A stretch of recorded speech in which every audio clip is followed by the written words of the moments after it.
আসসালামু আলাইকুম সবাইকে স্বাগত জানাচ্ছি আরও একটি নতুন রেসিপি দেখার জন্য।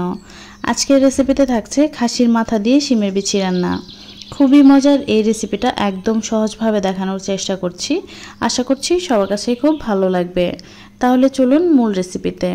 রান্না করার জন্য প্রথমে একটা প্যান ভালোমতো গরম করে এখানে প্রায় 1 কাপের মতো সয়াবিন তেল দিয়ে দিচ্ছি। চালের রান্নাটা সরিষার তেলেও করা যাবে। আস্ত এলাচ দিয়ে দিচ্ছি কয়েকটা। এরপর দিয়ে দিচ্ছি লবঙ্গ, গোলমরিচ এবং দারচিনি। মশলাগুলো একটু গরম হয়ে ফুটে উঠলে দিয়ে দিচ্ছি আস্ত জিরা। এরপর দিয়ে দিচ্ছি 1/2 কাপ পরিমাণ কুচি করা পেঁয়াজ। পেঁয়াজগুলোকে অনবরত নেড়ে বাদামি রং করে ভেজে নিতে হবে। নাড়াটা কিন্তু বন্ধ করবেন না, তাহলে দেখা যাবে কোনো এক পাশে হয়তো একটু বেশি হয়ে যাবে বা পুড়ে যেতে পারে।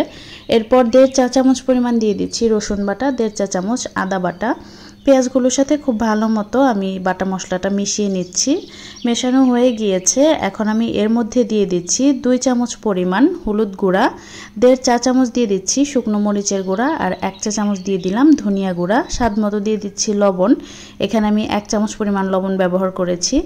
এখন সব মশলা খুব ভালো মতো মিশিয়ে নিয়েছি। মশলাগুলোকে খুব ভালো মতো কষানোর জন্য এখানে সামান্য একটু পানি অ্যাড করে দিতে হবে।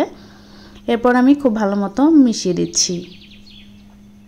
মশলাগুলো খুব ভালো মতো কষানো হয়ে গিয়েছে। তেলটা উপরে চলে আসলে এখানে আমি খাসির মাথার মাংসটা দিয়ে দিচ্ছি। একটা মাথা সম্পূর্ণ আমি ব্যবহার করেছি। এভাবে মশলার সাথে খুব ভালো মতো মিশিয়ে নিয়েছি। 5 থেকে প্রায় 7 মিনিটের মতো লো টু মিডিয়াম আঁচে রান্না করে নিয়েছি। মাংস থেকে বেশ খানিকটা পানি বের হতে শুরু করেছে। এর মধ্যে আমি প্রায় আরও 3 কাপের মতো পানি দিয়ে দিচ্ছি। পানির সাথে মাংসগুলোকে খুব ভালো মতো মিশিয়ে ঢেকে রান্না করব এই পানিটা শুকিয়ে যাওয়া পর্যন্ত। এতে যদি মাংসটা সেদ্ধ না হয় পুনরায় পানি অ্যাড করতে হবে। আমি আরও 2 কাপ পরিমাণ গরম পানি অ্যাড করে সেটাও শুকিয়ে নিয়েছি। আমার এখানে মাংসগুলো কিন্তু অলমোস্ট সেদ্ধ হয়ে গিয়েছে। মাংসটা খুব ভালো মতো সেদ্ধ করে তারপর এখানে শিম বিচি অ্যাড করতে হবে। আমি এখানে 2 কাপ পরিমাণ শিম বিচি দিয়ে দিচ্ছি। মাংস সেদ্ধ না হওয়া পর্যন্ত কিন্তু বিচিটা অ্যাড করা যাবে না। এখন বিচিগুলোকেও খুব ভালো মতো কষিয়ে নিয়েছি। এরপর এখানে পানি দিয়ে দিব। শিম বিচি সেদ্ধ হতে কিন্তু খুব বেশি সময় লাগে না বা খুব বেশি পানিও লাগে না, তাই পানিটা একটু বুঝে দিতে হবে। আমি এখানে প্রায় 3 কাপের মতো পানি দিয়েছি। শিমের বিচিগুলোকে কে কতটা পাতলা বা ঘন খেতে চান তাই বুঝে এখানে পানিটা অ্যাড করতে হবে। এরপর আমি দিয়ে দিচ্ছি 1 চা চামচ পরিমাণ জিরা বাটা, 1 চা চামচ পরিমাণ দিয়ে দিচ্ছি এলাচ দারচিনি বাটা, 5-6টা দিয়ে দিচ্ছি আস্ত কাঁচা মরিচ। যদি ঝাল খেতে চান তাহলে মরিচগুলোকে কেটে ব্যবহার করবেন। আস্ত দিলে খুব সুন্দর একটা কাঁচা মরিচের ঘ্রাণ আসে। সব মিশিয়ে ঢেকে রান্না করে নিব শিমের বিচিগুলো সেদ্ধ হওয়া পর্যন্ত। ঢাকনা তুলে আমি একটু চেক করে নিচ্ছি। এখনো পর্যন্ত কিন্তু অনেকটা ঝোল আছে।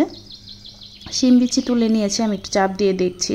বিচিগুলো কিন্তু খুব সুন্দর মতো সেদ্ধ হয়ে গিয়েছে। আমি আরও একটু জাল করে নেব যাতে করে এর ঝোলটা আরও একটু ঘন হয়ে যায়। লবণটা চেক করে নিয়েছি, আরও একটু প্রয়োজন তাই আমি অ্যাড করে দিচ্ছি। লবণটা অ্যাড করে আমি প্রায় আরও 1 মিনিটের মতো জাল করে নিয়েছি যাতে করে লবণ খুব ভালো মতো তরকারিতে মিশে যায়। আমার রান্নাটা হয়ে গিয়েছে। আমি এর থেকে আর ঘন করব না, কারণ ঠান্ডা হলে আরও একটু ঘন হবে।